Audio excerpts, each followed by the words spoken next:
आवाज से नारे तकबीर, नारे रिसालत, उलमाए अहले सुन्नत, मसलके आला हजरत, नारे तकबीर, नारे रिसालत। हाँ हाँ, हुसैन इब्ने अली के जो अलम बरदार रहते हैं, हमेशा सर कटाने के लिए तैयार रहते हैं। शफायाबी हमारे घर के दरवाजे पर रहती है, हमारे घर में हरदम आबिदे बीमार रहते हैं।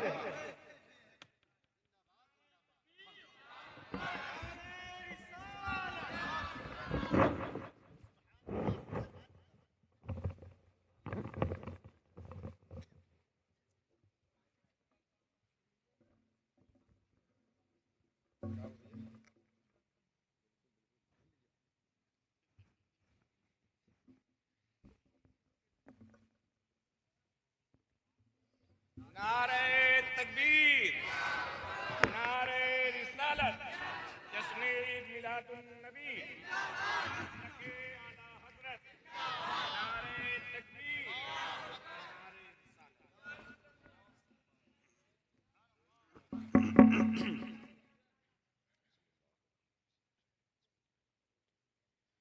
निहायत ही वाजिबुल एहतराम मिंबर पाक पर तशरीफ़ फरमा बावक़ार उलमाए किराम, मद्दाहान हबीब,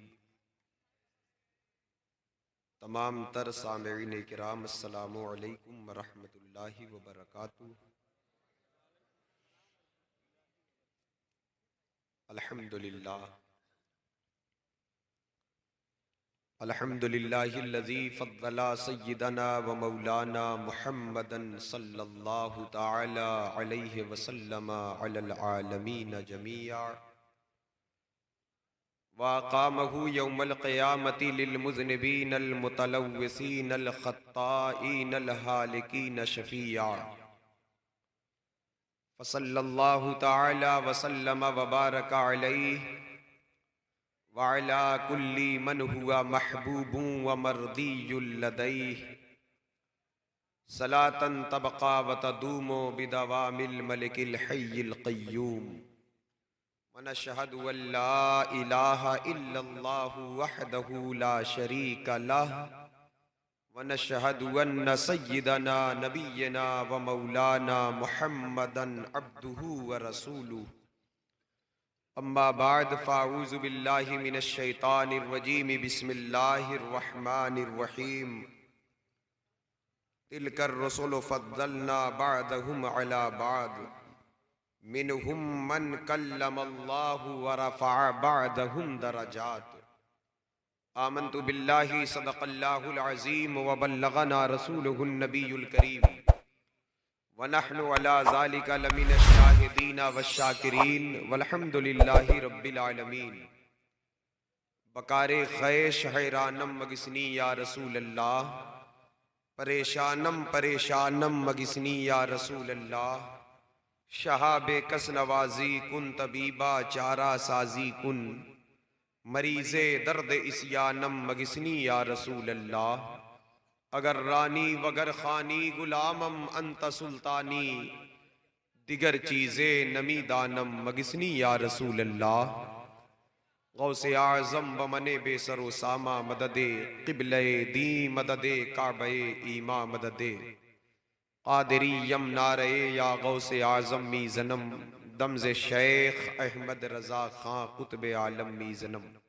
मोहतरम हज़रात, मुअज़्ज़ज़ मिल्लत इस्लामिया, आज की ये बज़्म मोहब्बत जश्न ईद मिलादुन नबी सल्लल्लाहु तआला अलैहि वसल्लम, जिसमें हमारी और आपकी शिरकत है, तकरीबन इशा की नमाज के बाद से लेकर अब तक महफिल पाक का सिलसिला जारी है। मुल्क व मिल्लत के मशाहिर व मारिफ उलमा मशाइख के बयानात से, मद्दाहान हबीब शोरा इस्लाम के नातिया अशार से हम और आप फैज़याब हुए। मुझसे कब्ल खतीब अहले सुन्नत, नाशिर मसलक आला हज़रत, मुबल्लिग इस्लाम हज़रत अल्लामा व मौलाना अब्दुस समद साहब क़िबला ज़ियाई, जिनसे बड़ी नफीस गुफ्तगू आप समाअत फरमा कर ईमान की हलावत और उसकी मिठास का एहसास किए। नकीब अहले सुन्नत लायक सद एहतराम आली जनाब मौलाना फैज़ान वारिस साहब अच्छी निकाबत फरमा रहे हैं। शायर हिंदुस्तान मद्दाह खैरुल अनाम आली जनाब एहसान शाकिर साहब बड़े अच्छे अंदाज में नाते पाक पेश किए। आपके इलाके के कुर्ब जवार अतराफ व अकनाफ के उलमा मशाइख मौजूद हैं, खुसूसियत के साथ हज़रत मौलाना महबूब फैज़ी साहब, हज़रत क़ारी रिजवान साहब और आपके मोहल्ले के ख़तीब व इमाम आली जनाब हाफिज़ व क़ारी मोहम्मद नासिर साहब और दिगर अहबाब अहले सुन्नत की जलवागरी है मिंबर पाक पर। अल्लाह इन उलमा इकराम को सलामत रखे, अवाम अहले सुन्नत को सलामत रखे। अल्लाह पाक हम सबको अपने हबीब के आमद आमद का फैज़, उसकी बरकतें अता फ़रमाए, अपने हबीब की ग़ुलामी अता फ़रमाए, इस महफ़िल को कबूल फ़रमाए। अदब के साथ बैठे, रात काफ़ी हो चुकी है, रात के 1 बजने वाले हैं तकरीबन, और शोर शराबा न करें। जो लोग बाएं तरफ हैं, सड़क पर हैं, वो शोर शराबा कर रहे हैं। अगर वो मेरी बात सुन रहे हैं, आवाज़ जा रही है, तो फिर वो महफिल में आकर बैठ जाएं। अगर नहीं सुनना है तो अपने घर चले जाएं, आराम से, नींद खराब ना करें। जो लोग महफिल में हैं, कोई बीच में उठक बैठक ना करेगा। बहुत लंबी चौड़ी गुफ्तगू के लिए नहीं बैठा मैं, और कोई आपस में बातचीत भी नहीं करेगा। आपस में बात भी ना करेंगे, क्योंकि आप बात करते हैं तो हमारी ज़बान में लुकनत होती है, आपकी तवज्जो हमारी तरफ नहीं होती, तो हम आप अपनी बात पहुंचाने में नाकाम हो जाते हैं, और हम अपने घर की नहीं, आपके नबी के दीन की बातें आप तक पहुंचाने की कोशिश करेंगे। अल्लाह से दुआ, अल्लाह ताला इखलास के साथ हक कहने की, हक सुनने की तौफीक बख्शे।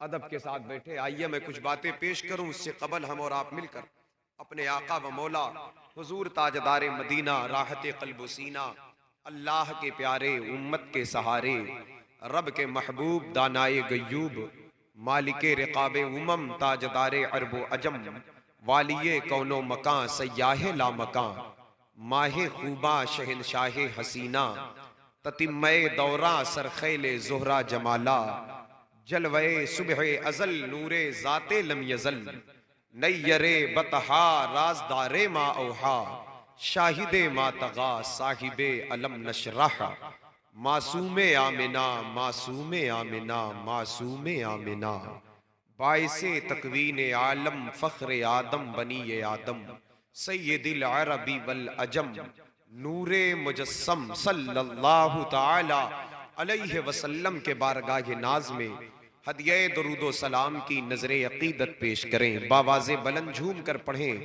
अल्लाहुम्मा सल्लि अला सय्यिदिना नबीना व मौलाना मुहम्मद मादिनिल जूद वल करम वालिही व अस्हाबिही व बारिक वसल्लिम। पूरा मजमा एक आवाज होकर बावाज़े बुलंद इश्क व मोहब्बत में डूब कर पढ़े, सल्लल्लाहु अलैहि नबील उम्मी वालिही सल्लल्लाहु अलैहि वसल्लम, सलातन व सलामन अलैका या रसूल अल्लाह, सलातन व सलामन अलैका या हबीब अल्लाह, सल्लल्लाहु ताला अलैहि वसल्लम। फैजान भाई ने कहा बैठे बैठे मदीना पहुंच जाएंगे। मदीने शरीफ जाने में पैसा थोड़ी लगता है। अपनी फिक्र को, प्रवास को बुलंद करें, ख्याल में गुंबदे खजरा बसा लें। जानो दिल होशो खिरत सब तो मदीने पहुंचे। वाह वाह वाह वाह वाह। आप क्या समझते हैं कोई मतलब कि हवा में लफाजी की गई है? जानो दिल होशो खिरत सब तो मदीने पहुंचे, ये लफाजी नहीं है, ये हकीकत की अक्कासी है। ये उस इमाम की बात है जहां बड़े बड़ों ने घुटने टेक दिए जाकर। हमने पूछा आला हजरत से, हुजूर कहां से लिया आपने? कहा सोच में मदीना पहुंच जाओ, फिक्र में पहुंच जाओ, ख्याल में पहुंच जाओ, तसव्वुर में पहुंच जाओ। हमने कहा फायदा होगा? कहा हदीस नहीं पढ़ा, हुजूर ने फरमाया नमाज ऐसी पढ़ो जैसे तुम खुदा को देख रहे हो। दुनिया तुम्हारा कयाम देख रही, तुम खुदा को देख रहे हो, या खुदा तुमको देख रहा है। ये जो बीच की कैफियत है, खुदा को देख रहे हो या खुदा तुम्हें देख रहा है, ये एक सोच ही तो है, एक ख्याल ही तो है। मतलब सोच बदल गई तो इबादत का मकाम बदल गया। कामिल नमाज वही है जिसमें ख्याल खुदा है, और कामिल मुसलमान, कामिल इश्क वही है जिसमें ख्याल गुंबदे खजरा है, ख्याल मुस्तफा। इस नमाज में खुदा का ख्याल रखना, दरूद में मुस्तफा का ख्याल। पढ़े बावाज़े बुलंद, सल्लल्लाहु अलैहि नबील उम्मी वालिही सल्लल्लाहु अलैहि वसल्लम, सलातन व सलामन अलैका या रसूल अल्लाह, सल्लल्लाहु ताला अलैहि वसल्लम। अपनी सोच, अपनी फिक्र को अल्लाह और उसके रसूल के हवाले करें। बड़ी बदगुमानियां कर चुके, बड़ी तबाहियां आ चुकी, दिल में बहुत ज्यादा खराबियां दाखिल हो चुकी। इंसान बेहतर वो है जिसका कल्ब अच्छा है, जिसका दिल अच्छा है, जिसकी सोच अच्छी है, जिसकी नीयत दुरुस्त है। क्या फरमाते हैं इमाम? दिल है वो दिल जो तेरी याद से मामूर रहा। दिल वही है जिसमें यादें रसूल है, उसके अलावा वो दिल है ही नहीं है। वो दिल नहीं जिसमें यादें मुस्तफा नहीं। आप कह सकते हैं फिर बगैर दिल के इंसान कैसे जिंदा है? हमने कहा वो दिल थोड़ी है, वो तो गोश्त का एक लोथड़ा है जो खून की सप्लाई करता है। दिल वही दिल है, दिल है वो दिल जो तेरी याद से मामूर रहा, और सर है वो सर जो तेरे कदमों पे कुर्बान गया। हमने क्या समझ रखा है? हम पैदा हो गए, 4 साल 5 साल की उम्र हुई, हमारे अब्बा ले गए इंग्लिश मीडियम में, नर्सरी में नाम लिखवा दिया। 10 साल पढ़े, 10 तक पढ़ लिए। घर में फरावानी थी दौलत की तो बीए इंटर कर लिए और कुछ पढ़ लिए, वरना वहीं से काम धाम शुरू कर दिए। 25 साल उम्र हो गई, माँ बाप ने शादी कर दिया। माँ बाप नहीं तो भाइयों ने शादी कर दिया, रिश्तेदारों ने कर दिया। 2-4 साल बाद बच्चे पैदा हो गए। देखते देखते हम 50 साल के हो गए, बच्चों की शादी निकाह उनकी फिक्र हो गई, हम बूढ़े हो गए, हम मर कर चले गए। क्या यही हमारी जिंदगी है? आपसे मैं पूछना चाहता हूं, यही हमारी जिंदगी है? लेकिन इतना याद रखिएगा, इस जिंदगी का मकसद ये नहीं जो हमने समझ रखा।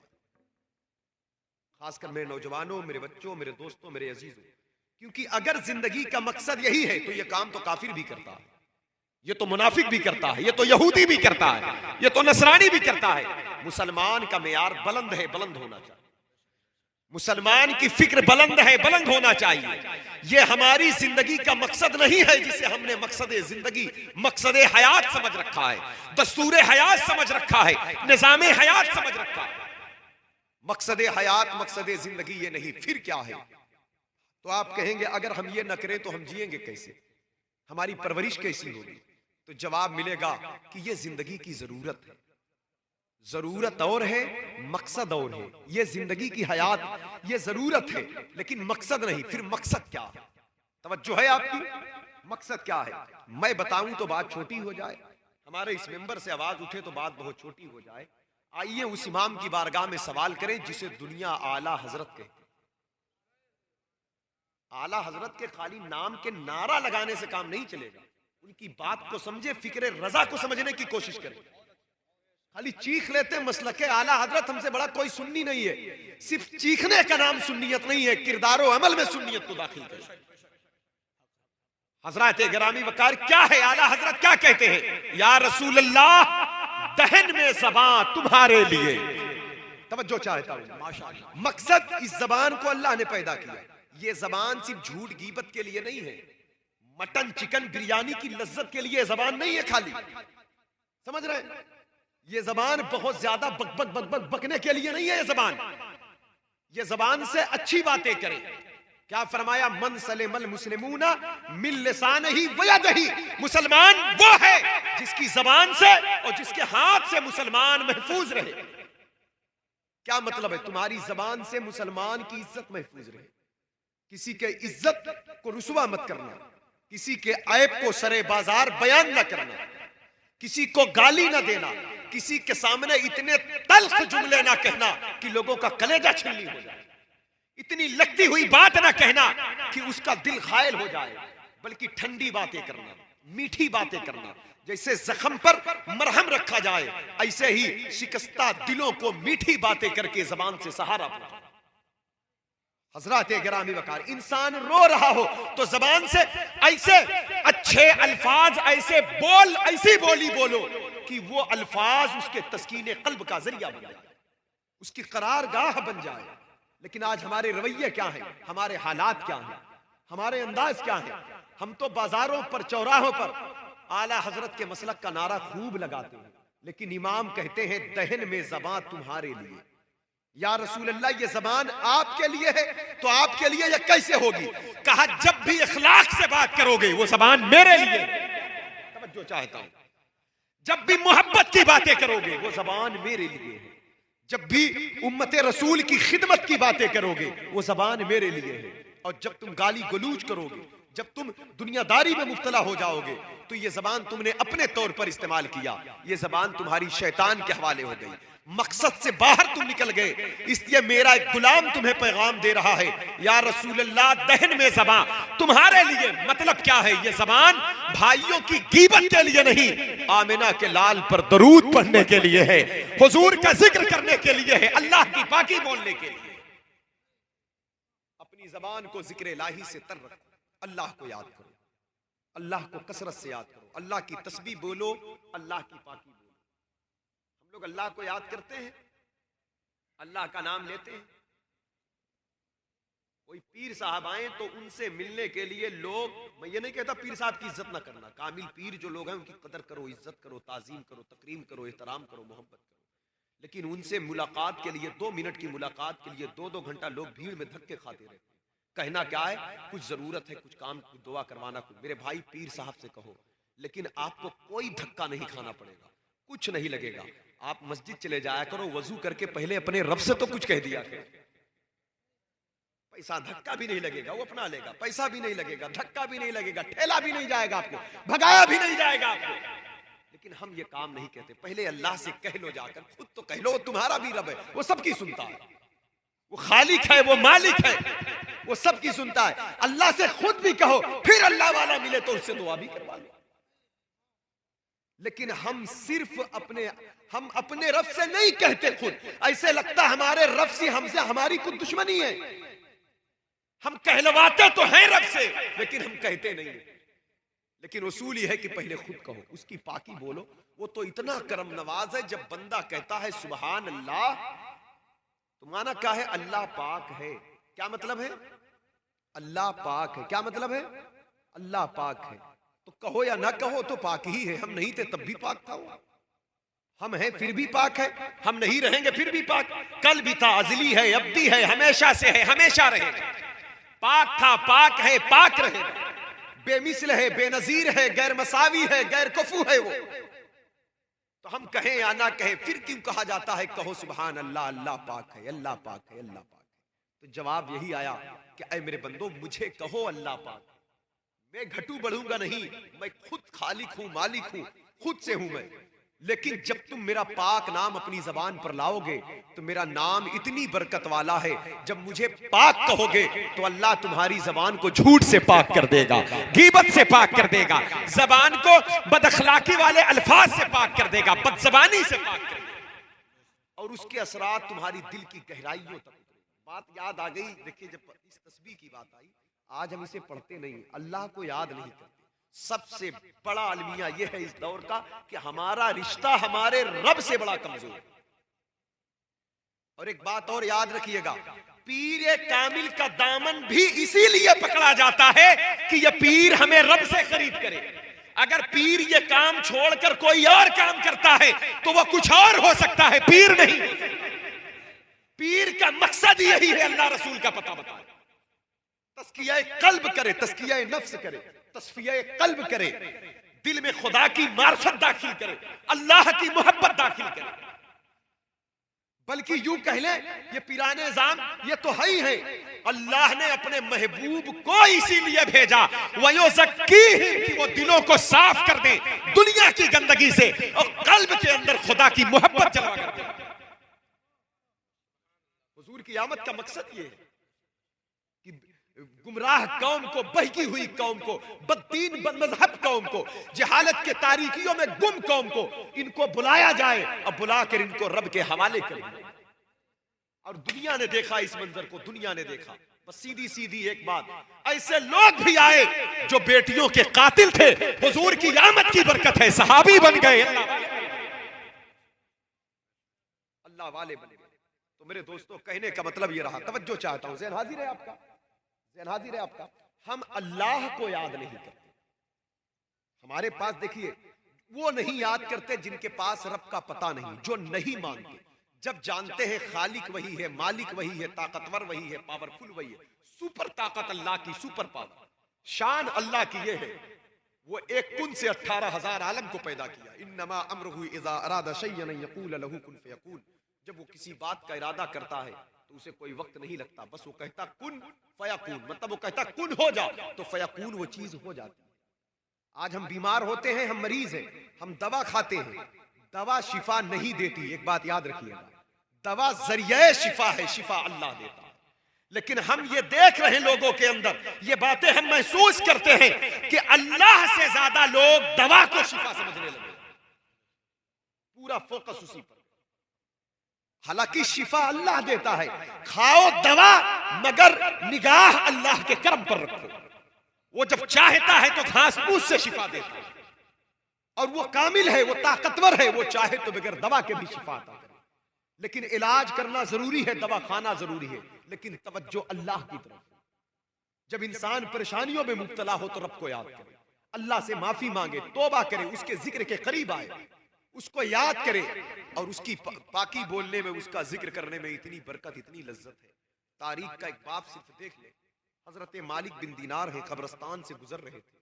गुजरते गुजरते आप एक कब्रिस्तान से गुजरे, देखा कुरान शरीफ की तिलावत की आवाज आ रही, कब्र से कुरान पढ़ने की आवाज आ रही। कब्र से क्या मुर्दे भी पढ़ते हैं?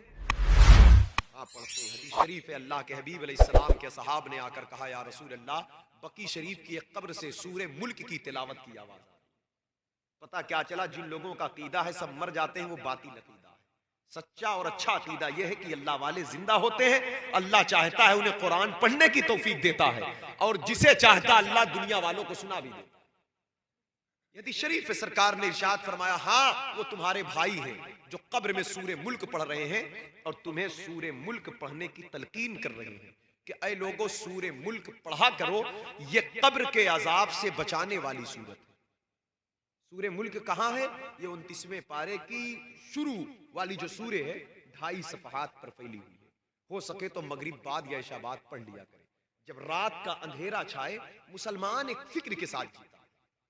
मुसलमान बहुत आजाद जिंदगी नहीं गुजारता। दुनिया सिजनुल मोमिन व जन्नतुल काफिर, दुनिया मोमिन के लिए कैद खाना है।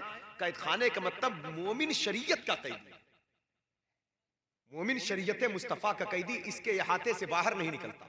जब रात का अंधेरा छाया करे तो मोबाइल के स्क्रीन में ना डूब जाया करो, बल्कि हुजूर की ये हदीस पर अमल करते हुए कुरान के पारे खोल लिया करो, और कहा करो ये अंधेरा परेशान करता है। कब्र का अंधेरा कितना भयानक होगा, उसी अंधेरे को याद करके सूरे मुल्क की तिलावत कर लिया।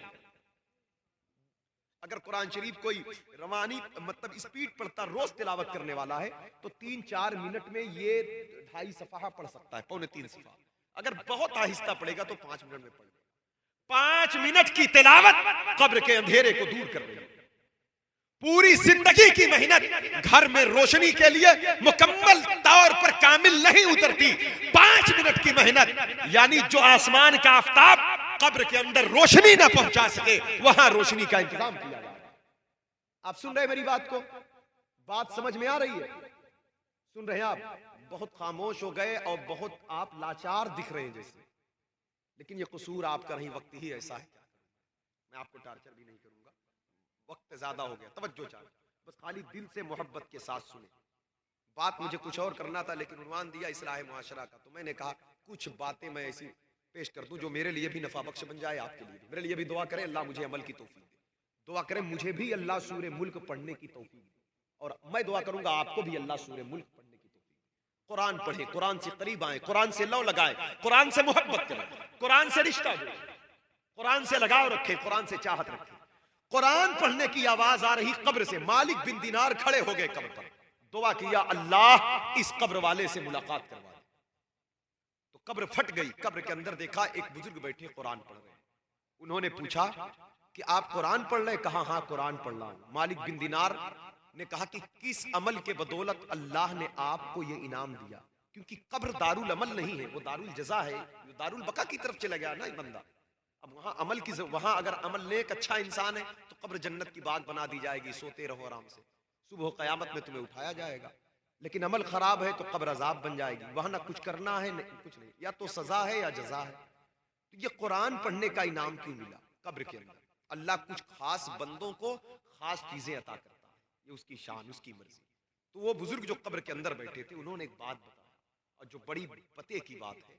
सुबह उठा करो तो सुबह उठ करके अपनी जिंदगी का आगाज कुरान शरीफ की तिलावत से किया करो। आपके वालिदैन अगर सलामत हैं तो अल्लाह इसका सवाब उनको देगा, अल्लाह उन्हें सलामत रखे। माँ बाप दादी दादा इंतकाल कर गए, उनकी जमीन जायदाद खेत खलियान में हम लोग रहते हैं, उनका भी कुछ हक बनता है, कुछ कुरान पढ़ के उन्हें देते रहा करो। चारों कुल इसी मदरसे वाले मौलाना लोगों के सहारे न रहा करो कि यही आए कुरान खानी में तभी कुछ हो। कुछ अपनी तरफ से करना चाहिए। कुरान पढ़े, चारों कुल पढ़े, आयतल कुर्सी पढ़े, दरूद शरीफ पढ़े, पढ़ करके अपने वालिदैन को, अपने आबाओ अजदाद को, उनको नफा पहुंचाएं।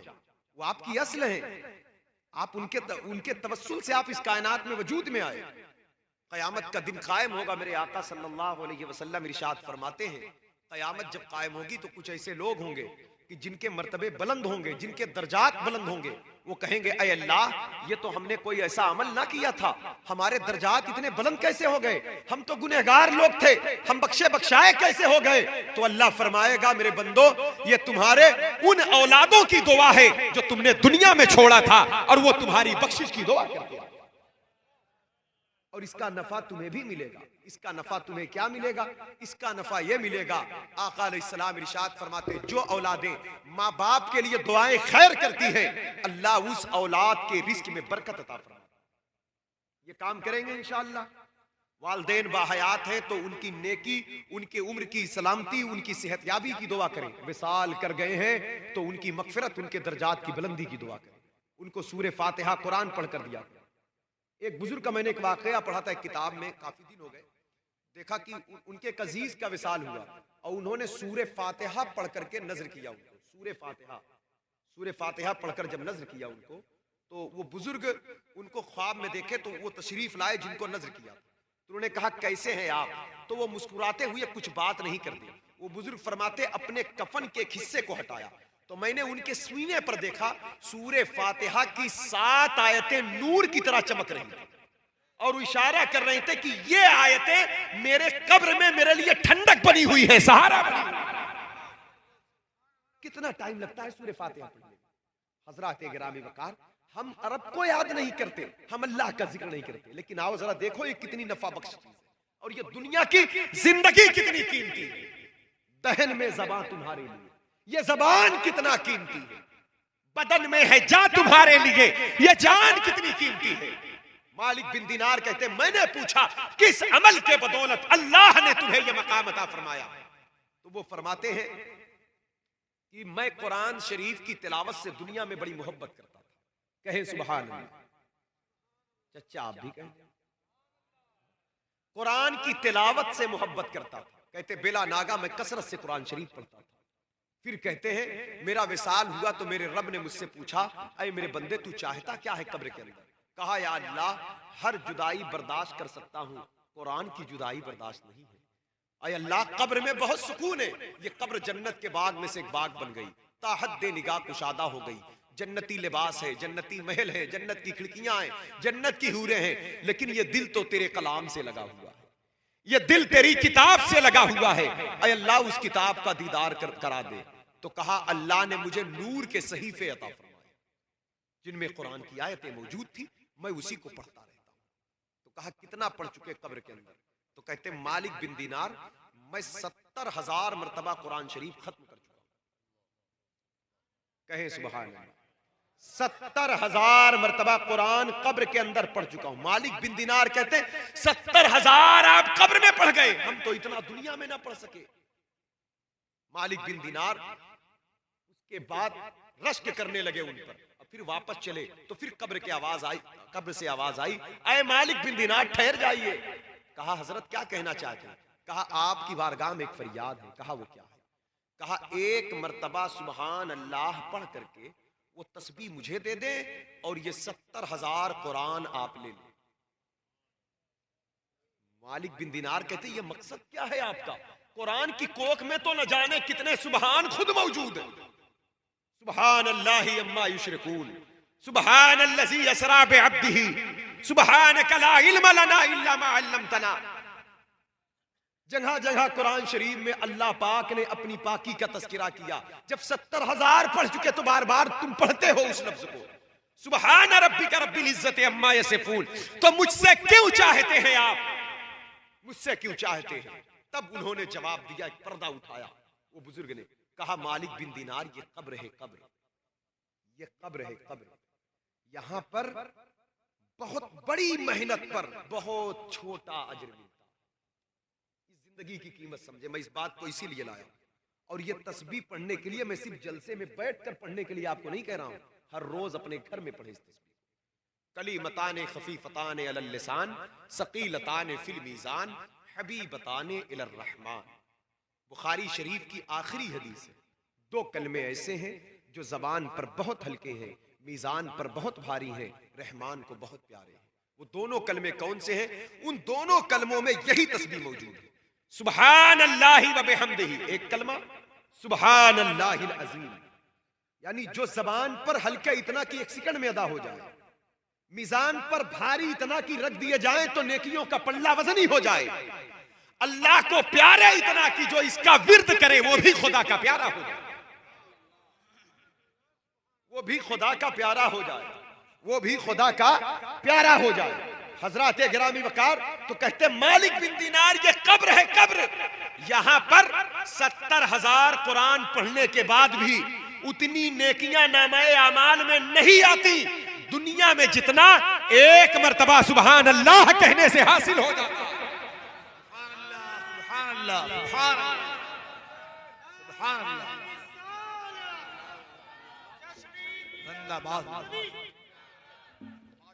ये 25-50 साल 10-20 साल की जो जिंदगी मिली है इसकी कीमत को समझो। बदन में है जा तुम्हारे लिए या रसूल अल्लाह, इसकी हकीकत को समझो। खाना पीना, तिजारत, खरीदो फरोख्त, खेत खलियान, मैं इससे मना नहीं करता। जिंदगी वही जिंदगी है जो हुजूर की इताअत में, ताबेदारी वही ताबेदारी है जो रसूलुल्लाह की गुलामी में। इस जिंदगी की एक सांस के लिए हम कब्र में तड़पेंगे, कब्र में जाने से कोई इनकार नहीं कर सकता। मौत एक ऐसी हकीकत है, हमारे बुजुर्गों ने फरमाया लोगों की नसीहत के लिए मौत का जिक्र ही काफी। लेकिन हम दुनिया में ऐसे जीते हैं जैसे हमको मरना ही नहीं है, नहीं मरना है ये सोचेंगे तो फिर भी मरना है। लेकिन हम सीरियस नहीं इस मसले पर, हम ज्यादा अक्लमंद नहीं इसलिए सीरियस नहीं है। हजरत गिरामी वकार हजरत उमर फारूक आजम जैसी अजीम शख्सियत जो मौत के ताल्लुक से फिक्रमंद थी, हजरत उस्मान गनी जैसा अजीम सखावत का बादशाह जिसको रसूलुल्लाह सल्लल्लाहु अलैहि वसल्लम के दर से वो मकाम वो मर्तबा हासिल हुआ कि आकाए कायनात ने अपनी 2 शहजादियां एक के बाद दिगरे अता किया आपको, और लोगों ने कहा दूसरी बेटी को आपने अता किया। हुजूर फरमाते हाँ मेरी 100 बेटियां होती तो मैं एक एक करके सब उस्मान गनी के निकाह में दे देता। मेरे उस्मान का वो मकाम है कि दुनिया क्या जाने। इमाम बोले नूर की सरकार से पाया दुशाला नूर का, हो मुबारक तुमको जुन्नूरैन जोड़ा नूर का। खड़े हो जाते बकी के कब्रिस्तान में तो चेहरा आपका जो हुलिया बताया गया, चेहरा चौड़ा था, दाढ़ी शरीफ घनी थी, खूबरू हसीन चेहरे थे आपके, बहुत खूबसूरत थे। एक मरतबा हुजूर ने अपने एक सहाबी को भेजा, उस वक्त पर्दे की आयत नाजिल नहीं हुई थी। उस्मान गनी के घर बीबी रुकैया हुजूर की बेटी थी, इन दोनों के पास भेजा। जब ये वापस आए तो आका ने पूछा उस्मान को देखा? कहा हाँ। कहा मेरी बेटी रुकैया को देखा? कहा हाँ। कहा क्या अरब की जमीन पर इससे खूबसूरत जोड़ा कोई देखा है? तो उन्होंने कहा या रसूल अल्लाह इतना खूबसूरत जोड़ा मैंने नहीं देखा है जैसे उस्मान गनी और आपकी बेटी बीबी रुकैया। हजरत गिरामी वकार आकाए कायनात सल्लल्लाहु अलैहि वसल्लम के जबान पर जिसकी मिदहत सराई हो, जो तीसरे खलीफा हो इस्लाम के, अशरे मुबश्शरा में जिनका नाम तीसरे नंबर पर आता, जिन्होंने 2 मरतबा अल्लाह के नबी से जन्नत खरीदा है, हजरत गिरामी वकार वो उस्मान गनी कब्रिस्तान से खड़े होते तो दाढ़ी शरीफ से आंसू टपकते आपके।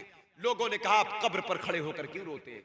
तो आप कहते कब्र जो है आखिरत की मंजिल में से पहली मंजिल है, जो यहां कामयाब हो गया वहां कामयाब हो जाएगा। क्या हम कब्रिस्तान पर रस्मी जाते? हमें कब्र देखकर अपनी मौत का ख्याल नहीं आता है?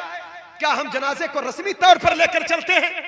याद रखना हमारे बुजुर्गों ने यह तालीम दिया है, जनाजे के पीछे हंसते ना चला करो, रोते चला करो और यह कहते चला करो जाने वाला तो बहुत बड़े मरहले से गुजर गया, आने वाला वक्त हमारा है, हमको इसी पुल से गुजरना है, इसी तरह हमको कंधे पर ले जाया जाए। हम कब सोचेंगे? हम कब सोचेंगे इस बात? यही वक्त है सोचने का। एक बात मैं और ज़हन नशी करा दूं आपको, ये मत सोचना कि अभी हम जवान हैं। मौत के लिए ये कोई दर्श नहीं दिया गया कि जवानी में मौत नहीं आएगी। मौत का कोई वक्त फिक्स नहीं है, मौत कभी भी आ सकती है। और ये सर्वे है, मौत ज्यादातर जवानी में ही आती है। कितने लोग बैठे हैं यहां पर देख लें, मुझे सिर्फ 4 6 10 दाढ़ी शरीफ सफेद दिख रही है, बाकी सबके बाल काले हैं और लोग तो दाढ़ी नहीं रखे। बहरहाल अल्लाह तौफीक दे सबको रखने की, अल्लाह तौफीक दे अपने हबीब के सदक़े में, इस हकीकत को समझे। और बहरहाल लेकिन ये इतने कम दाढ़ी वाले क्यों लोग हैं? और लोग कहां चले गए? और लोग कहां चले गए? आप कहेंगे इंतकाल कर गए। हमने कहा इंतकाल जब कर गए तो इतने लोग कैसे बच गए? इंतकाल नहीं कर गए, बात दरअसल ये बुढ़ापे तक इतने ही लोग पहुंचे और बाकी जवानी में ही चले गए। ज्यादातर लोग बुढ़ापे की दहलीज तक कम लोग जाते हैं, ज्यादातर लोग जवान होते, ताकतवर होते हैं, 40 45 50 साल ही में चले जाते हैं। और फिर हुजूर की हदीस है, मेरी उम्मत के लोग ज्यादातर 60 और 70 साल के बीच में ही चले जाते हैं। सरकार की हदीस है, इस उम्मत के लोग 65 साल 64 साल 63 साल 62 साल 66 साल इसमें जाना है, और ज्यादातर मौतें इसी उम्र में होती है। तो मेरे दोस्तों 25-50 साल जिंदगी गुजर गई, 10-5 साल का वक्त अगर मिल भी गया तो क्यों इतराए हम? इसे अल्लाह के हवाले करें, इसे नेकियों की राह में सर्फ करें, इसे खुदा के हवाले करें, अपनी जिंदगी का मकसद समझे, अल्लाह की पाकी बोले, उसकी तस्बीह बोले, हलाल खाएं, हलाल कमाएं, सच बोले, सच्चाई की तबलीग करें।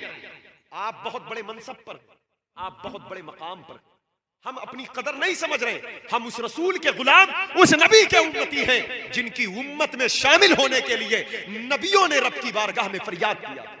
हमने आपने तो कोई आहो फगा नहीं किया, लेकिन अल्लाह ने इस मनसब पर रखा है। लेकिन हम अपनी बेकदरी के बिना पर जलील होते जा रहे हैं, क्योंकि अगर कोई इज्जत वाली चीज हो उसकी कदर न की जाए तो उसकी हकीकत तब्दील हो जाती है। इसी तरह हमें अल्लाह ने इज्जत वाला बनाया है, हमने खुद इसकी कदर को खो दिया है तो हम जिल्लत और रुसवाई के शिकार हो गए हैं। इसलिए जरूरत इस बात की है कि आओ दीन पाक मुस्तफा की तरफ, आओ खुदा के दीन की तरफ, आओ अल्लाह के दीन की तरफ। इमाम बोले बदन में है जान तुम्हारे लिए, ये जान, ये ताकत, ये बाजुओं में कुव्वत, ये सीने की चौड़ाई, ये लंबाई, ये जमीन पर अकड़ कर चलने के लिए नहीं है। ये ताकत गरीबों पर, कमजोरों पर जुल्म के लिए नहीं है। अल्लाह ने बदन में ताकत दिया है अपने महबूब की इताअत करने के लिए, हुजूर की ताबेदारी करने के लिए। तुम्हारे बदन में कुव्वत इसलिए है ताकि ठंडियों में तुम्हें गरम बिस्तर मस्जिद जाने से न रोक सके, और गर्मियों में जोहर की धूप तुम्हें मस्जिद तक पहुंचने से न रोक सके। लेकिन इस ताकत को हमने कहां इस्तेमाल किया? अल्लाह पूछेगा, मैंने ताकत दिया था कहां इस्तेमाल, मैंने जवानी दिया था कहां इस्तेमाल किया, मैंने कुव्वत बख्शा था कहां इस्तेमाल किया। इसलिए बदन में है जान तुम्हारे लिए, हम आए यहां तुम्हारे लिए, हमारा आना हुजूर के लिए है। वमा खलक़तुल जिन्ना वल इंसा इल्ला लियअबुदून, मैंने जिन और इंसान को अपनी इबादत के लिए पैदा किया, और इबादत उस वक्त तक मुतहक्कक नहीं हो सकती जब तक हुजूर की इताअत ना हो। इताअत उस वक्त तक काबिल एतबार ही नहीं है जब तक आकाए कायनात की मोहब्बत न शामिल। हजरात गिरामी वकार, इसलिए अब मकसद क्या हुआ? हम आए यहां तुम्हारे लिए। जब इतनी बातें पाई जाएं, इतनी बातें जब पाई जाएं, दहन में ज़बां तुम्हारे लिए, बदन में है जान तुम्हारे लिए, हम आए यहां तुम्हारे लिए, इन 3 बातों में जब मजबूती से खरे उतर जाओ, फिर कहना या रसूल अल्लाह उठे भी वहां तुम्हारे लिए। जिंदगी तो गुजारा नहीं हुजूर के लिए और तैयार है उठने के लिए हुजूर के लिए। जिंदगी गुजरी नहीं, पहले जिंदगी हुजूर के लिए हो, फिर मौत तो हुजूर के लिए हो जाएगी, और फिर उठेंगे भी हुजूर सैयद आलम सल्लल्लाहु अलैहि वसल्लम के लिए। तवज्जो है आपकी? बेदार हैं आप? जहन हाजिर है आपका? हजरात गिरामी वकार, तो मेरी बात ये चल रही थी जबान की हिफाजत। जबान की हिफाजत के साथ साथ एक बहुत बड़ा मर्ज है इस दौर में, झूठ बोलने का। सुन ले मेरी बात को, दिल से सुन ले, तकरीर के तौर पर नहीं, ऐसे नसीहत के तौर पर। अल्लाह मुझे भी आपको भी सच बोलने की तौफीक दे।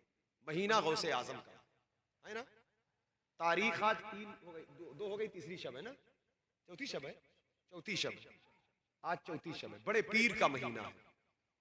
सरकार गौसे आजम रज़ी अल्लाह तआला अन्हु से पूछा गया, हुजूर कयामत की तैयारी कैसे करें?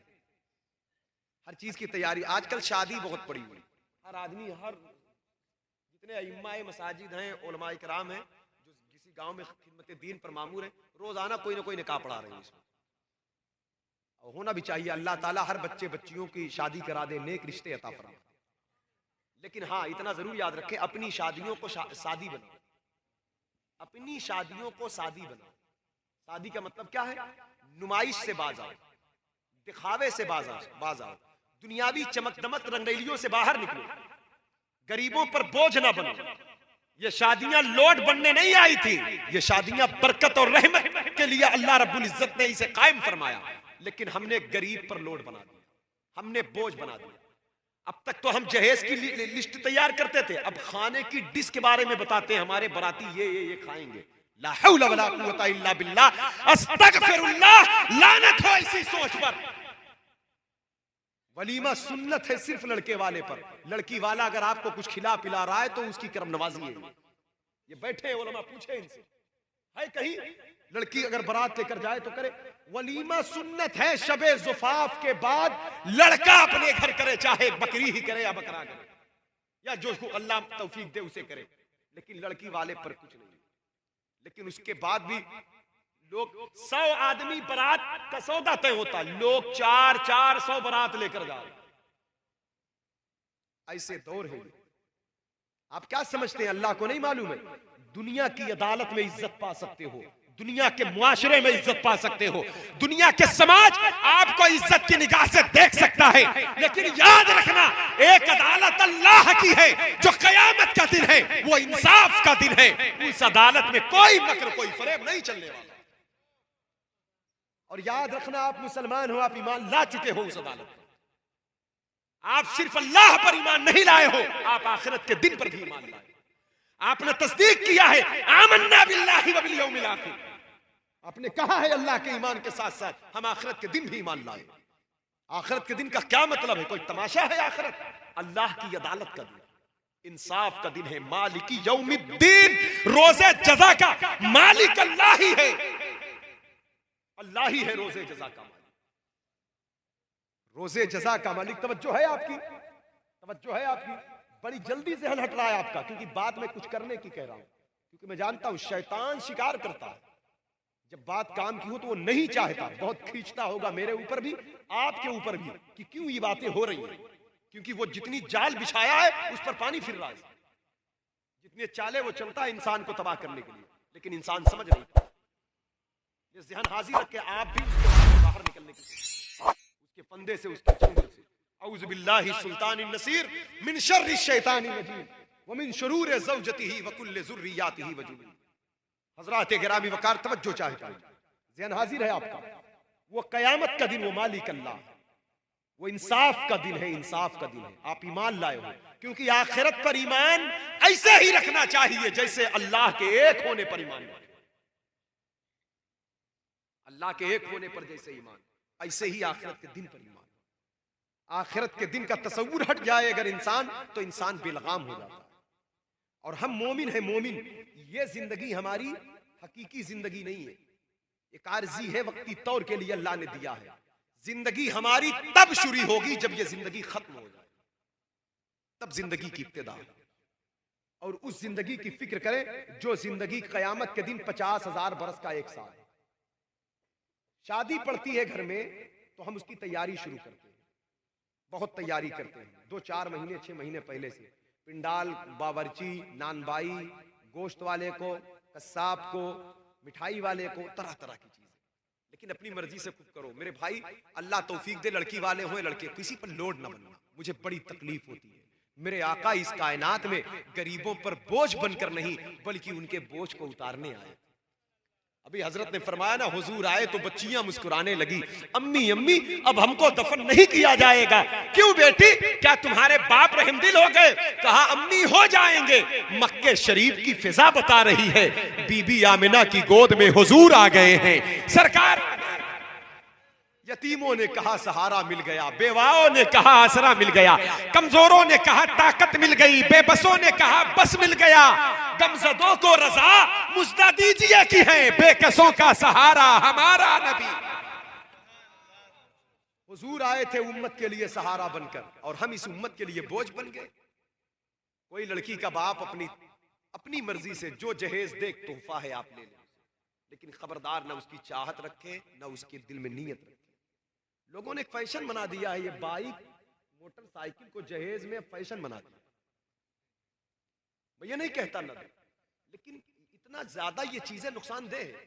हमारे इलाके में सिकंदरा में एक निकाह हुआ, शादी हुई, बड़ी मुश्किल से उनका चंदा पूरे इलाके के लोगों ने मिलकर, लेकिन पता चला मुझे बाद में तो उसको भी बाइक देना।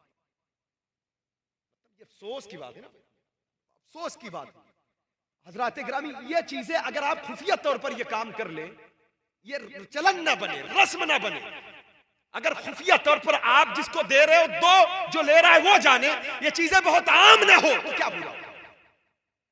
हम चाहें तो मुआशरा सुधर सकता है, हम चाहें तो हालात सुधर सकते हैं। और तोहफा तहाइफ के वसूल भी यही है, ये नुमाइश की चीजें नहीं है, ये दिखावे की चीजें नहीं है। अपने आप को बदलो, अपने बच्चों के मुस्तकबिल को रोशन करो, तालीम याफ्ता बनो, फजूल खर्चियों से बाहर निकलो, अपनी दीनी मजहबी मेयार को बुलंद करो, जहालत के तारीकियों से निकले, बाहर निकले। हुजूर तशरीफ लाए लोड बनकर नहीं, सहारा बनकर आए। सरकार क्या कहा था, एक सहाबी का बेटा गायब हुआ था तो सरकार ने यही कहा था, बेटे को बेटा कहकर ना पुकारना, तुम्हारा बेटा मिल गया है, सुना है जा रहे हो बुलाने। कहा हाँ या रसूल अल्लाह। कहा या आका, मेरे आका, बेटे को बेटा ना कहूं तो फिर क्या कहूं। तो कहा बेटे को बेटा कहोगे तो ये मदीना है, मदीना, यहां बड़ी जंगें हो चुकी हैं, बहुत सारे बच्चे यतीम हो चुके हैं। अगर तुम बेटा कहोगे कई दिन बाद बेटे से मिलकर, तो तुम्हारे बातों में बड़ी मिठास, बड़ी ला होगी, बड़ी मिठास होगी। तो जब बेटा, तुम बेटा कहोगे, बेटा भाग कर सीने से लगेगा। जो यतीम बच्चे बगैर बाप के हैं, उनका दिल तड़प जाएगा, वो भी कहते काश मेरा बाप होता, तो मेरे भी वालिद जो है वो मुझे बेटा कह के पुकारते, मुझे सीने से लगाते। आप फिक्र मुस्तफा को समझे, ये बात सिर्फ वहीं तक महदूद नहीं है। हुजूर क्या मैसेज देना चाहते हैं? ऐ लोगों, दौलत की नुमाइश करना, लेकिन गरीब के सामने कभी दौलत की नुमाइश ना करना। बेटे से प्यार करना, लेकिन यतीम के सामने कभी प्यार और मोहब्बत की बातें ना करना। बीवी से मोहब्बत करो, लेकिन बेवा के सामने अपनी बीवी से खूब रंगरलियां ना मनाना। इसलिए तुम गरीबों अपनी दौलत का एहसास का इजहार ना होने देना। हुजूर ये चाहते हैं तुम्हारे कौल से, तुम्हारे फेल से, तुम्हारे किरदार से किसी गरीब का दिल न टूटे, किसी कमजोर की तबीयत बोझल ना हो। लेकिन आज हम इन चीजों को महसूस नहीं करते। हुजूर इस जहालत को दूर करने आए थे, लेकिन अब हुजूर आ गए। जहालत तो नहीं है, जहालत के आसार जरूर पाए जा रहे हैं। इसलिए हमें निकलना पड़ेगा इन सारे बुरे रस्म व रवाज से, अपने मुआशरे को बेहतर करें, बच्चों की सही तालीम और तरबियत करें। और सबसे बड़ी बला, मेरी बात जो चल रही थी, जहां से चले थे वहीं आ जाए। 11वीं शरीफ का महीना, ये जबान है, जबान। शादी की तैयारी करते हैं 6 महीना, 8 महीना, 10 महीना। एक डेग लंगर करना हो तो 3 दिन पहले उसकी तैयारी करना पड़ता है, हर चीज की तैयारी। लेकिन एक बहुत बड़ी हकीकत है, मौत। लोगों ने गौस पाक से पूछा, हुजूर मौत की तैयारी कहां से शुरू करें? आप करेंगे? मेरी बात हो तो वापस कर देना, हमारे उलमा को वापस कर देना। बड़े पीर के नाम का बहुत खाए पिए हमारा। बड़े पीर का तबर्रुक सिर्फ डेग का लंगर, चावल दाल ही नहीं है, गोश्त बिरयानी ही नहीं है। बड़े पीर के दर का एक बहुत बड़ा तबर्रुक है सच बोलना। इसको भी तो लेना चाहिए ना। गौस पाक फरमाते, मैंने कयामत की तैयारी सदाकत से शुरू किया है। ये तो मां की वसीयत थी। 18 बरस कहा मैंने कभी झूठ नहीं बोला। और मेरी मां ने जो 18 बरस की उम्र में मुझसे कहा, बेटे सच बोलना, वो बात मुझसे नहीं कही गई थी, निगाहे विलायत वालदा की थी। वो देख रही थी मेरे बेटे के दामन करम से करोड़ों लोग वाबिस्ता होंगे। जो करोड़ों लोग वाबिस्ता हैं, उनको ये तोहफे दिए गए कि अय मेरे बेटे के गुलामों, सच बोलना, सच्चाई पर पाएंगे। फिर गौसे पाक फरमाए, ए भैया, ए क्या कर रहे हो यार, क्यों आप लोग बोल रहे हो? मेरी बात सुन लो, अभी फिर बोलना बाद में आके, थोड़ी देर और, बस 2 मिनट, 5-7 मिनट, ये बात मैं पूरी करूं। सच्चाई सदाकत पर कायम हो जाओ, तवज्जो चाहे, सच बोलना, सच बोलना, सच्चाई पर कायम रहो। गौसे पाक कहते, सच बोलना सिफते औलिया है, सिफते औलिया है। जो इस सच्चाई के दामन को पकड़ेगा, उसका हश्र औलिया मुकर्रबीन के साथ। अब आप कह सकते, एक सवाल मौलाना फैजान साहब, ये बात तो कहना आसान है कि सच बोलो, लेकिन 15वीं सदी में अमल करना बड़ा मुश्किल है। कैसे कारोबार होगा, कैसे तिजारत होगी, कैसे खरीदो फरोख्त होंगे? ये भी शैतान का एक बहुत बड़ा वसवसा। सच बोलोगे नफा नहीं कमा पाओगे, फेल हो जाओगे, सर्विस नहीं मिलेगी, नौकरी नहीं मिलेगी। लेकिन इतना याद रखना, ये सारी कंडीशन जो 15वीं सदी की है, इससे भी ज्यादा खतरनाक कंडीशन उस वक्त थी जब गौस पाक बगदाद जा रहे थे। मतलब पूरी कंडीशन, अगर सच बोलोगे तो माल लुट जाएगा। 40 अशरफी अम्मी ने दिया था, अम्मी ने कहा यह माल चला जाएगा और ज्यादा राह भी कुछ नहीं, खर्च भी नहीं, काफिला लुट चुका है। गौसे पाक कहते उस वक्त भी मैंने हालात से समझौता नहीं किया, हुजूर के दीन से ही मैं समझौता करता रहा। हम हालात देखकर बदल जाते, दीन से बाहर हो जाते, बड़े बड़े लोग फिसल गए, हालात तब्दील हो गए, दीने मुस्तफा के फरमान को पीछे रखा। यह ईमान की कमजोरी का नतीजा है, लेकिन ईमान दुनियादारों से नहीं, बड़े पीर की चौखट से चल के लो, गौसे आजम के दरबार में चलकर लो ईमान, तब ईमान की हलावत, उसकी मिठास, उसकी लज्जतें हासिल होगी। बड़े पीर कहते उस वक्त जब लोगों की जान डाकुओं के हाथ में थी, मैं एक नौजवान खूबरू था, वो मुझसे पूछते तेरे पास क्या है, मैंने सच सच बता दिया। ना मेरा वाकया सुनाना मकसद है, ना कोई और बात, मुझे एक मैसेज देना मकसद है। ये वाकया आपने बार बार सुना है, लेकिन गौसे पाक फरमाते मैं सच बोला, मैंने हालात से नहीं खुदा के दीन से समझौता किया। और कहा जब मैं अल्लाह के दीन के साथ रहा तो अल्लाह के दीन पर कायम रहते हुए बंदा जब जिंदगी गुजारता है, हालात नासाजगार तो होते हैं, लेकिन जीत दीनदारी ही की होती है, क्योंकि हालात तब्दील हो जाते, अल्लाह की मदद दीनदारी ही के साथ होती है। कहते हैं जो मेरे साथी थे वो भी अपना माल लुटा चुके थे, बचाने की कोशिश किया था, नहीं बचा पाए थे, घायल भी हुए थे, जख्मी भी हुए थे, माल था फिर भी कह रहे थे कुछ नहीं, फिर भी लुट चुके थे। कहते मैंने सच सच बता दिया। कहते जब मैं सच बताया तो जानते उसकी सच्चाई की बरकत क्या है।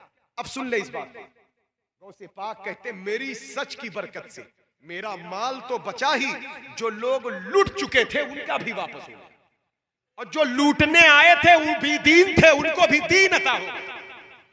फिर अब ये बात गौसे आजम कहते हैं, इन लंबी लंबी तकरीर, ये जलसे, ये जुलूस, मैं ये नहीं कहता ना करूं, हालांकि मैं इसी फील्ड का आदमी हूं, लेकिन हक बात कहना चाहिए।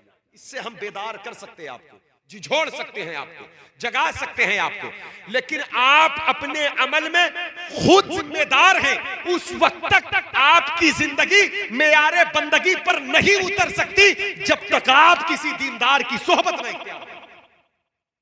अच्छे लोगों के साथ उठना बैठना न करें, वरना हम चीखते रहेंगे, हम बूढ़े हो जाएंगे, नमाज पढ़ा करो, नमाज पढ़ा करो, इधर सुनेंगे इधर निकल जाएंगे।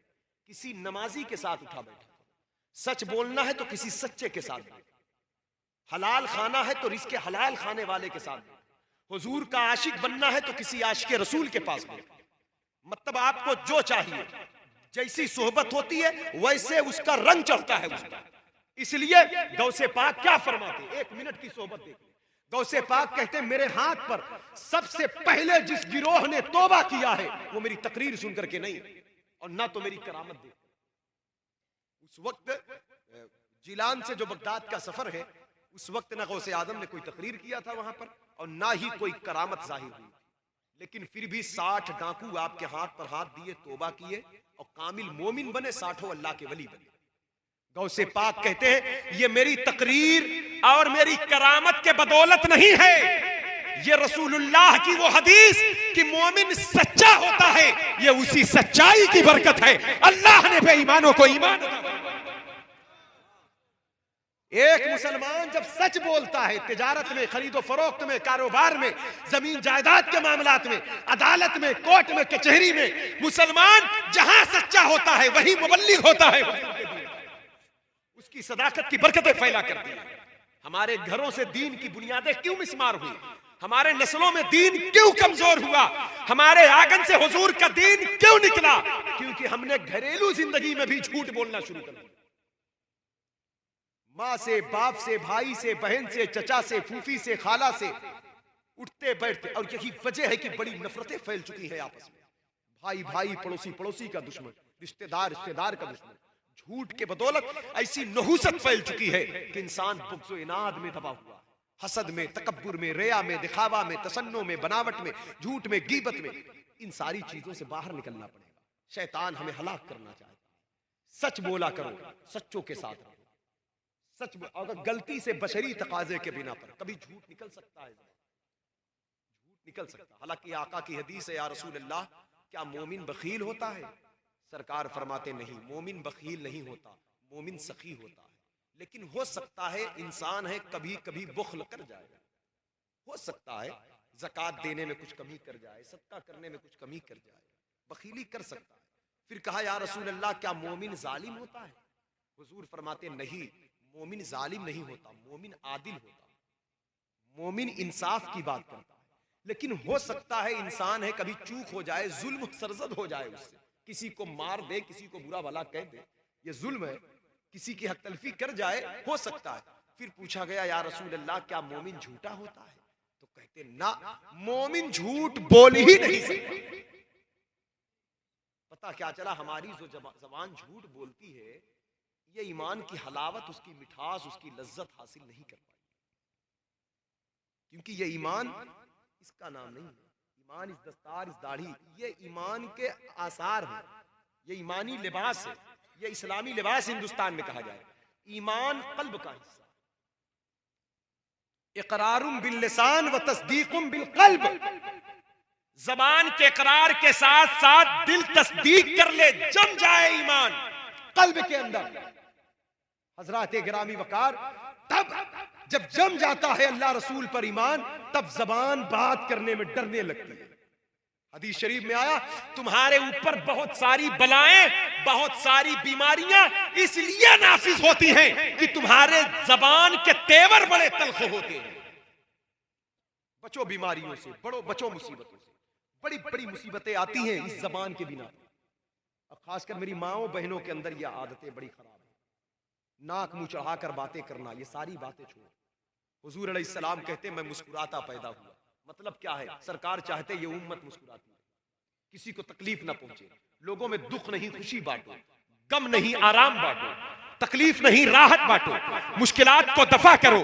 ये उम्मत को मुस्कुराता देखना चाहते हैं सरकार, ये उम्मत हंसती रहे, खेलती रहे। और यहां तक फरमा दिया, क्या फरमाया? कहा सदका बला को दफा करता है, सदका बला को टालता है ना। सदका क्या है? भूखे मिले तो खाना खिला दो, नंगे मिले तो कपड़े पहना दो, मरीज गरीब हो उसका इलाज करवा दो, मतलब दुख दर्द का मारा है उसको सहारा दो, माल से, दौलत से, दुआ से, जैसे हो, ये सदका।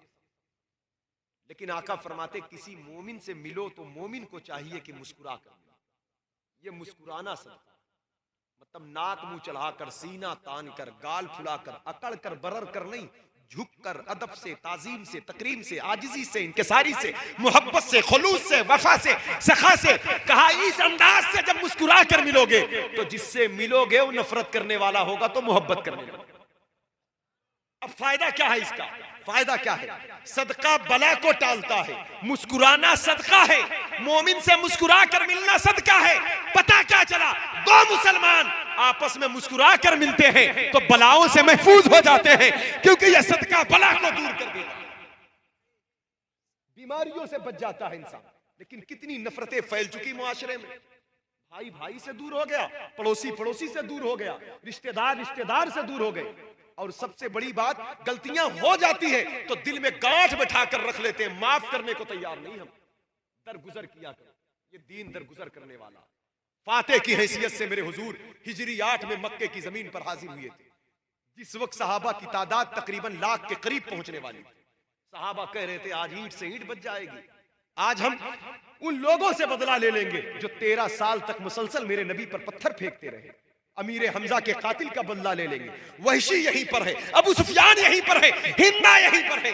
आज हम इनको बताएंगे हम क्या है। आज काबे की चाबी हमारे हाथ में है, आज हरम की वादी के अमीन मुतवल्ली हम बनेंगे। आज हमारे नबी फातेह की हैसियत से हाजिर हो गए, सरकार तक ये खबर पहुंची तो मेरे नबी ने फरमाया नहीं नहीं, आज हम बदला नहीं लेंगे। या रसूल अल्लाह बदला नहीं लेंगे? कहा हाँ, हमारा दीन बदला लेने की तालीम नहीं देता, हमारा दीन माफ करने की तालीम देता है। आज हम माफ कर देंगे, ये दरगुजर करने वाला दीन, ये माफ करने वाला, ये माफ करने। हम भाई को नहीं माफ कर पाते, हम पड़ोसी, अल्लाह से हम उम्मीद रखते अल्लाह हमें बख्श दे, अल्लाह से हमें उम्मीद रखते, अल्लाह से हम चाहते अल्लाह हमारी गलती को माफ कर दे। जो चीज हम अल्लाह से चाहते हैं वही चीज हम अल्लाह के दूसरे बंदे के साथ नहीं चाहते। माफी चाहते हैं, माफ करना नहीं चाहते। चाहते हैं अल्लाह हमारे ऐब पर पर्दा डाल दे, लेकिन लोगों के ऐब को हम छुपाना नहीं चाहते। इसलिए हमारा रवैया अल्लाह के बंदों के साथ जैसे होगा, अल्लाह का फैसला भी हमारे साथ वैसे ही होने वाला है। अल्लाह का फैसला भी हमारे साथ वैसे ही होने वाला। इसलिए हमें चाहिए कि हम तब्दील करें अपने आप को बदले, लोगों को दरगुजर करें, माफ करें, दिल से लगाएं, सीने से लगाएं। इश्क रसूल की बहारें फैले, मोहब्बत रसूल की वजह से मिले कि मैं जिस नबी का गुलाम हूं, ये भी उसी नबी का गुलाम। दरगुजर कर दे, कल्ब को आईना करे। आप जानते हैं ये इस्लाम दिल का मजहब है, कल्ब का मजहब है। कल्ब अरबी जबान का एक लफ्ज है जिसको उर्दू में हम दिल कहते हैं। कल्ब में 3 लफ्ज है, काफ लाम बे। इल्मुल आदाद के मुताबिक जब हम कल्ब का अदद देखते हैं तो 132 होते हैं। काफ का 100 बड़ा काफ, लाम का 30, बे का 2, 132 होते हैं। 132। और जब इस्लाम का अदद हम देखते हैं, अलिफ सीन लाम अलिफ मीम, तो इसके भी 132 होते हैं। अलिफ का 1, सीन का 60, लाम का 30, फिर अलिफ का 1, मीम का 40, इसके भी 132। पता क्या चला कि कल्ब इस्लाम के लिए है, और इस्लाम हवा में उड़ने के लिए नहीं, इस्लाम भी कल्ब के लिए है। इस इस्लाम की तालीम को दिल से मानो, दिल में जगह दो, इसको दिल में जगह दो, दिल से मानो इसको। इस्लाम कल्ब के लिए, कल्ब इस्लाम के लिए। और एक बात याद रखना, तवज्जो चाहता हूं, कल्ब कल्ब कल्ब 132 कुरान शरीफ में अल्लाह ने दिल के ताल्लुक से 132 आयतें भी नाज़िल फरमाया कि मोमिन का कल्ब कैसा होगा, मुनाफिक का कैसा होगा, मुशरिक का कैसा होगा। पूछा गया मोमिन का कैसा होगा, तो कहा इल्ला मन अतल्लाह बिकल्बिन सलीम। कयामत के दिन वही लोग कामयाब होंगे जो सलामती वाला दिल लेकर आएंगे। हमने कहा मौला सलामत दिल कौन सा है? कहा जो बुग़्ज़ से पाक हो, हसद से पाक हो, तकब्बुर से पाक हो, रिया से पाक हो, दिखावा से पाक हो, तशन्नु से पाक हो। हमने कहा मालिक ये पाकी कहां से मिलेगी? बरेली के इमाम ने कहा मैं बताता हूं, चमक तुझसे पाते हैं सब पाने वाले, मेरा दिल भी चमका दे, चमका दे।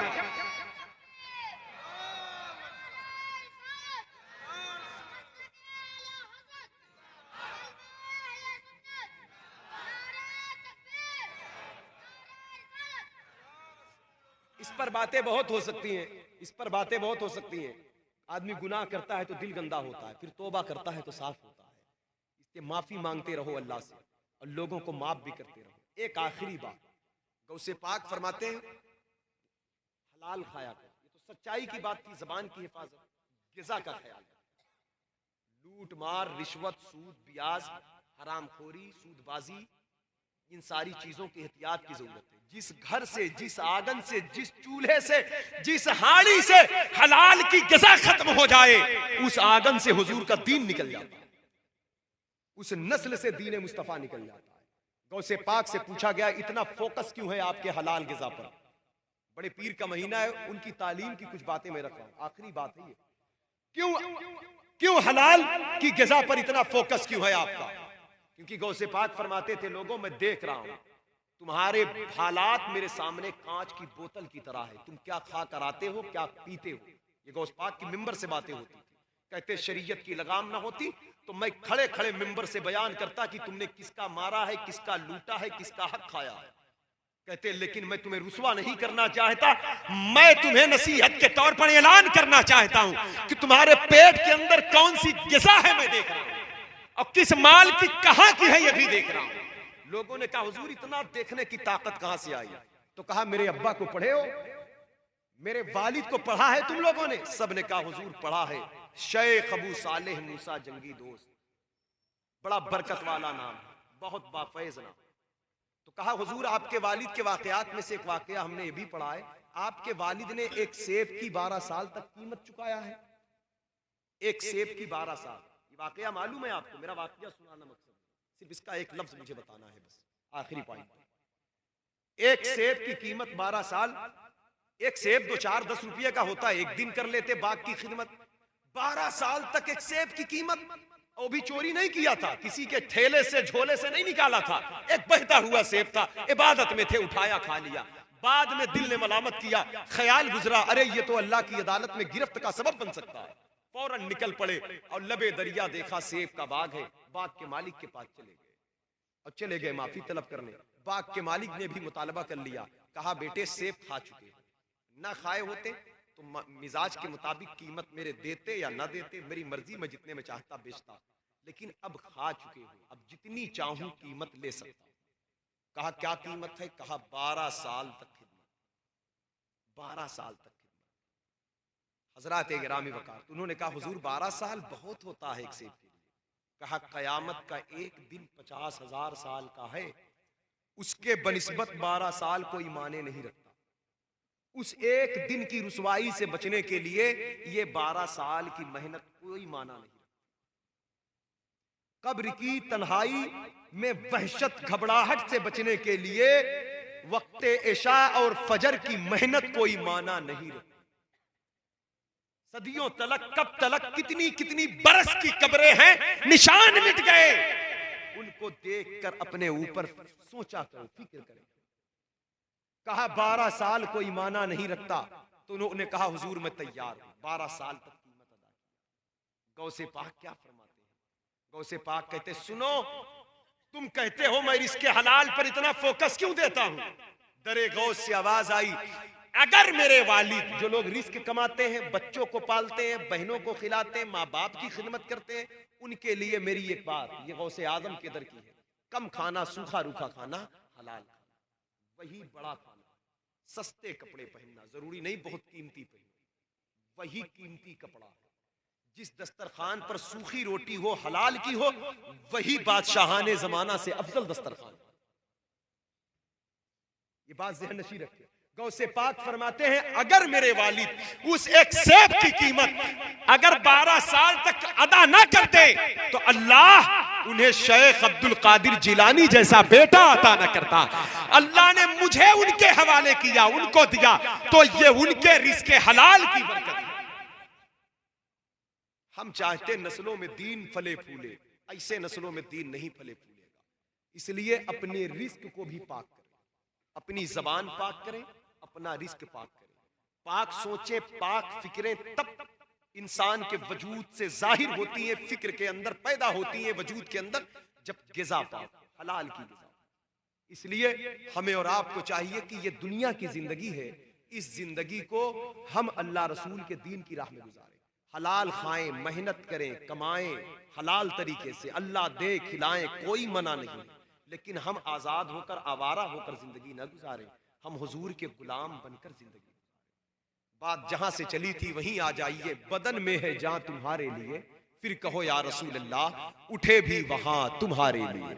हजरात गिरामी, क्योंकि हम उस नबी के गुलाम हैं जो तमाम नबियों में, रसूलों में अफजल है, जिनके दर्जात बड़े बुलंद हैं, जिनका रुतबा बुलंद है, उनकी उम्मत के दर्जात भी बुलंद है। हुजूर तशरीफ लाए, कायनात रोशन हो गई। हुजूर के दर से रोशनी की खैरात तलब करें, भीख मांगा करें दरे मुस्तफा से। कब्र में सरकार तशरीफ लाने वाले हैं, कब्र में दीदार हुजूर का होने वाला है, कब्र में जलवाए मुस्तफा का नजारा करने वाले हैं। हमने कहा आका कब्र में अंधेरा बहुत है, आवाज आई बीबी आमिना का हुजरा ऐसा रोशन हुआ कि मुल्क शाम देखा उन्होंने, दाई हलीमा का घर ऐसा रोशन हुआ कि कबीले बनु साद की वादियां चमकने लगी। आयशा के हुजरे में ऐसी रोशनी फैली कि गुमशुदा सुई मिल गई। उम्मे माबद के रेवड़ जहां बकरियों के थे, वहां के जर्रात मेरी गुजरगाह से चमकने लगे। हमने कहा सरकार हमने समझा नहीं। कहा समझे नहीं तो यूं समझ लो, ये सब मेरे आने के बदौलत है। तुम दुनिया में मेरे हो, मेरा कलमा पढ़ते हो, मेरे गुलाम हो, तो दिल से मेरे हो जाओ, अकीदत से मेरे हो जाओ, इताअत से मेरे हो जाओ, ताबेदारी से मेरे हो जाओ। मेरी तालीम भी तुम्हारे अंदर हो, मेरा कुरान भी तुम्हारे अंदर हो, मेरा दीन भी तुम्हारे अंदर हो, मेरी फिक्र भी तुम्हारे अंदर हो, अल्लाह का डर भी तुम्हारे अंदर हो। कहा जब जिंदगी ये होगी, जब कब्र में तुम आओगे तो परेशान ना रहना, जहां फरिश्तों के सवालात होंगे वहीं पर तुम्हारे कब्र के अंदर मेरा जलवा भी होगा, मेरा चेहरा भी होगा, मेरा दीदार भी होगा, मेरी चमक भी होगी, मेरी रोशनी भी होगी। लेकिन यह है गुलामों के लिए, इतना याद रखिएगा। आप कह सकते क्या हुजूर काफिरों के कब्र में नहीं आएंगे, मुनाफिकों कब कब्र में? अगर उनको हुजूर को दिखाया भी जाएगा तो वो नफा नहीं पाएंगे। कैसे? ऐसे जैसे मक्के में हुजूर आए, अबू जहल रह गया, सिद्दीक़ अकबर हो गए। हजरात गिरामी वकार, इसलिए जैसी पाकीज़ा जिंदगी होती है वैसे ही दीदारे मुस्तफा का फैज़ जाहिर होता है। इसलिए अपनी जिंदगी पाक करो, हुजूर की आमद की बरकत से कब्र रोशन होने वाली है। कब्र में लहराएंगे ताहश्र चश्मे नूर के, जलवा फरमा होगी जब तलअत रसूलुल्लाह की। खाक होकर इश्क में आराम से सोना मिला, जान की यकसीर है उल्फत रसूलुल्लाह की। अल्लाह तबारक व तआला की बारगाह में दुआ है, अल्लाह ताला कहने सुनने से ज्यादा हम सबको अमल की तौफीक अता फरमाए। बोलने सुनने में जो गलती हो